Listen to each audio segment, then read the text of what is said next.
अस्सलाम वालेकुम दोस्तों, मेरा नाम है बिलाल शकूर और आप देख रहे हैं इन्फॉर्मेटो। ये छुपा हुआ गांव आओगोशिमा कहलाता है। ये एक वोल्केनिक क्रेटर के बिल्कुल दरमियान में है। आप इसे जापान के जुनूब शुमाली माइक्रोनेशिया में पाएंगे। कहानी ये है कि 1780s में एक वोल्केनो फिलिपाइन के समंदर में फटा, करीबी लोगों को काफ़ी नुकसान पहुंचाते हुए। आधी आबादी इस इरप्शन से दूर जाने में कामयाब रही और अपने गांव को दोबारा तामीर करने के लिए कई साल बाद वापस आ गई। उस वक्त तकरीबन 160 लोग वहां सुकून से रह रहे थे। अगरचा आतिशफशां अब भी एक्टिव समझा जाता है। पीरू में हुआकाशिना दुनिया के सबसे खुश्क आबो हवा वाले इलाके में वाक़ है और फिर भी ये एक खूबसूरत जगह है। ये पाम ट्रीज से घिरा हुआ है। इसकी एक झील भी है जिसके बारे में कहा जाता है कि इसकी ख़ास हीलिंग प्रॉपर्टीज़ हैं। इस बस्ती के 90 घर हैं जो छोटा कारोबार करते हैं। इनमें से अक्सर रेत को अपने बुनियादी ज़रिया के तौर पर इस्तेमाल करते हैं। कुछ सैंड बोर्डिंग सर्विसेज फराहम करते हैं और हत्ता के सहरा में लग्जरी डिनर मुहैया करते हैं। तकरीबन 500 सालों से लोगों का एक छोटा ग्रुप एक पहाड़ी पर रह रहा है, ग्रीन माउंटेन कहलाने वाली चोटी पर। ये ओमान और पूरी दुनिया के सबसे दूर दराज मुकामात में से एक है। इस बस्ती पैदल, एक खच्चर पर या एक टरेन व्हीकल पर जाया जा सकता है। ये अलसोगारा कहलाता है और आपको वहां पहुंचने के लिए 20 मिनट तक खड़ी चट्टानी सीढ़ियों पर चढ़ना पड़ेगा। गांव तब जाहिर हुआ जब मुकामियों ने अपने घरों को पहाड़ी ही चट्टानों पर बनाया, सर्दी में खुद को तूफानों से बचाने के लिए। अल-चिराकी कबीले के 5 ख़ानदान अब भी इस जगह को अपना घर कहते हैं। तकरीबन टोटल 25 लोग। इस इलाके में इस वाले जैसे कई गांव मिलते हैं, लेकिन अलसोगारा ख़ास है क्योंकि ये आबाद होने वाला वाहिद है। 14 साल पहले यहाँ बिजली या टेलीफोन लाइन्स नहीं थी। सबसे करीबी सड़क जिस पर आप गाड़ी चला सकते हैं वो 9 मील दूर है। चूँकि यहाँ कोई स्कूल नहीं थे, लोगों को अपने बड़ों से लिखना और पढ़ना सीखना पड़ा। आज के दिन तक गांव वालों ने अपने घरों को सीधा पहाड़ की चट्टानों में तराश कर बनाने की रस्म को बरकरार रखा हुआ है। सबसे खूबसूरत यूनानी जवाहरात में से एक मूनम वासिया है, जुनूब मशरकी पेलोपोनीज में एक कासल टाउन। हिफाजत बढ़ाने के लिए इसे मरकज़ी ज़मीन से ना दिखाई देने वाला डिज़ाइन किया गया था। आप इसे सिर्फ समंदर से देख सकते हैं और यहाँ तक पहुँचने के लिए आपको एक तंग रास्ते पर चलना होगा जो इसे मरकज़ी ज़मीन के साथ जोड़ता है, और इसका नाम दरअसल इसी वजह से वजूद में आया। इसका मतलब एक रास्ता बनता है।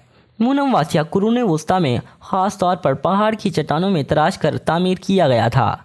इन दिनों बहुत सी हवेलियों को गेस्ट हाउसेज और बुटीक होटल्स में तब्दील कर दिया गया है।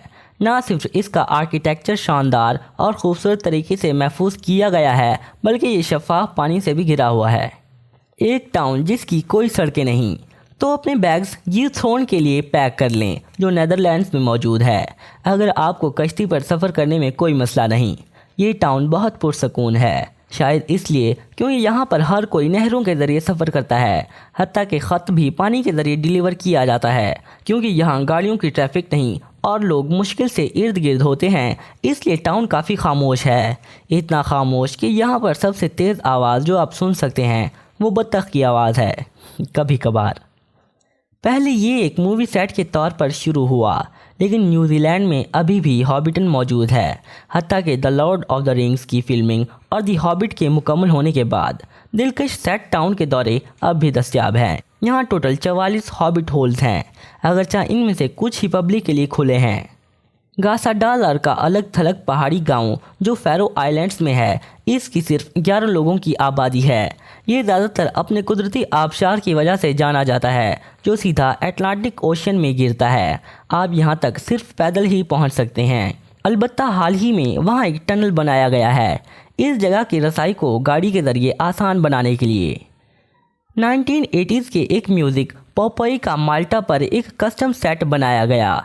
फिल्मिंग के बाद इसे ख़त्म नहीं किया गया और पोपोई विलेज खूबसूरती से रंग की गई इमारतों का घर है। वहाँ पर तफरीह करने के बहुत से मौक़े हैं, जैसा कि थिएटर शोज़ देखना, कश्ती का सफ़र करना, अजायब घरों का दौरा करना या इस क्रिएटिव विलेज को एक्सप्लोर करना। ऑस्ट्रिया में सबसे पुराना और सबसे ज़्यादा फ़ोटोग्राफ्ट किया गया गांव हालस्टाट कहलाता है। ये एक बहुत ही खूबसूरत गांव है, खूबसूरती से महफूज की गई बिल्डिंग्स और ज़ेर ज़मीन नमक की झील के साथ। यहाँ पर एक म्यूज़ियम भी है जहाँ पर 7000 साल तक पुराने आर्टिफैक्ट्स हैं और यहाँ पर दुनिया की सबसे पुरानी नमक की कान भी है। نیدرلینڈز میں فورٹ بورٹانج ستارے کی شکل کا ایک چھوٹا سا ادارہ ہے۔ کریٹیو حصہ ایک طرف، انہوں نے اسے دفاعی مقاصد کی وجہ سے اس طرح بنایا۔ یہ گارڈز اور قلعہ کو ایک دفاعی فائدہ دیتا ہے کیونکہ اس کے پاس پرفیکٹ 360 ڈگری ویو ہوتا ہے۔ ان دنوں یہ تعمیر اچھی طرح سے محفوظ ہے۔ اس کی پرانی عمارتوں، کوبل سٹونز کی گلیوں، لکڑی کی ونڈ ملز اور نفیس پلوں کے ساتھ۔ موراکو میں ایک مٹی کا روایتی گاؤں ہے جو مکمل طور پر مٹی کی اینٹوں سے بنا ہے۔ آپ اسے ایٹلس ماؤنٹینز کے قریب موجود ایک وادی میں ڈھونڈ سکتے ہیں، موراکو کے دارالحکومت سے 32 میل دور۔ وہ تاجر جنہوں نے ٹرانس سہارن تجارتی راستے کی پیروی کی، وہ یہاں سے مسالوں اور سونے کے ساتھ گزرے۔ جیسا کہ تجارتی راستہ کم مشہور ہوتا گیا، ان میں سے کئی قلعوں کو چھوڑ دیا گیا اور وہ اب محفوظ شدہ آثار قدیمہ ہیں۔ یہ اسکیئنگ کرنے کے لیے دنیا کی بہترین جگہوں میں سے ایک ہے، لیکن یہ ابھی بھی پبلک سے چھپی ہوئی ہے۔ کوئی حیرانی نہیں کہ مقامی اسے وادی کا خفیہ پہلو بلاتے ہیں۔ آسٹریا میں واقع وارت کے چھوٹے سے گاؤں کے صرف کچھ ہی 100 باشندے ہیں۔ نہ صرف یہ زمین کا سب سے برفیلا گاؤں ہے، لیکن یہاں دنیا کا سب سے بڑا اسکی سلوپ بھی واقع ہے۔ اس کی مقبولیت 2013 میں تھوڑی سی بڑھی جب قریب ایک ہائی سپیڈ روڈ کی تعمیر مکمل کی گئی۔ اٹلی میں برانو دنیا کے سب سے رنگین جزیروں میں سے ایک ہے۔ اس کے وائبرنٹ کلرز کی وجہ سے یہ بہت یونیک لگتا ہے۔ اس میں سبز زرد پانی، خوبصورت گھر اور 17ویں صدی کا ایک بیل ٹاور ہے۔ اس کی لیسنگ کی خاص روایت نے لیونارڈو دا وینچی کو 1400 میں اس گاؤں تک آنے پر مجبور کیا۔ اس نے وہاں کپڑے کا ایک ٹکڑا خریدا اور بعد میں اسے میلان کے مشہور ڈوم کے ڈیزائن کے لیے استعمال کیا۔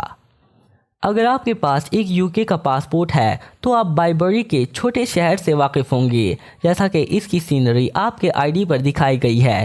یہ یقیناً یورپ کے سب سے دلکش شہروں میں سے ایک ہے۔ UK پاسپورٹ پر آرلنگٹن رو کی تصویر ہے، ویورز کاٹیجز کی ایک لائن جو 14ویں صدی کی ہے۔ آسٹریا میں کوپر پیڈی کا ٹاؤن جزوی طور پر زمین کے اندر ہے۔ یہ سب 1915 میں شروع ہوا جب اس علاقے میں اوپل کے ذخائر ملے۔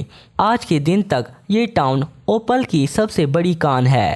وہاں پر رہنے والے لوگوں نے یہ جانا کہ ان کے لیے انڈر گراؤنڈ رہنا زیادہ آرام دہ ہوگا۔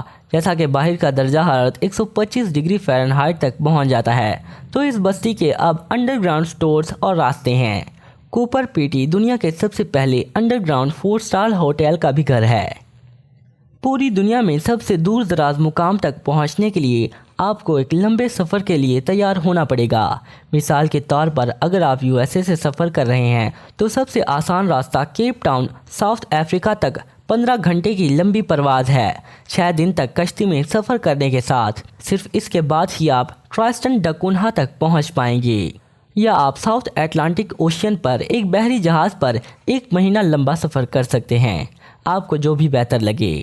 پہلے پلاننگ کرنا ضروری ہے کیونکہ اس جزیرے پر سال میں صرف 9 کشتیاں جاتی ہیں۔ یہ جزیرہ 7 میل لمبا ہے، ساؤتھ اٹلانٹک اوشین کے بالکل درمیان میں، اور یہ 37.8 اسکوائر مائل کے علاقے کا احاطہ کرتا ہے۔ یہاں 300 گھر ہیں جو سب کسان ہیں۔ ان کے پاس انٹرنیٹ ہے لیکن وہ بہت سلو ہے۔ جہاں تک فون نیٹ ورک اور لوکل نیوز پیپر کی بات ہو تو وہ بھی اویلیبل نہیں۔ اس جزیرے کے لوگ انگریزی کی طرح کی بولی بولتے ہیں جو دنیا کے بہت کم لوگ بولتے ہیں۔ تو دوستو، اگر آپ کو میری یہ ویڈیو اچھی لگی ہو تو اسے لائک، شیئر اور چینل کو سبسکرائب کرنا مت بھولیے گا۔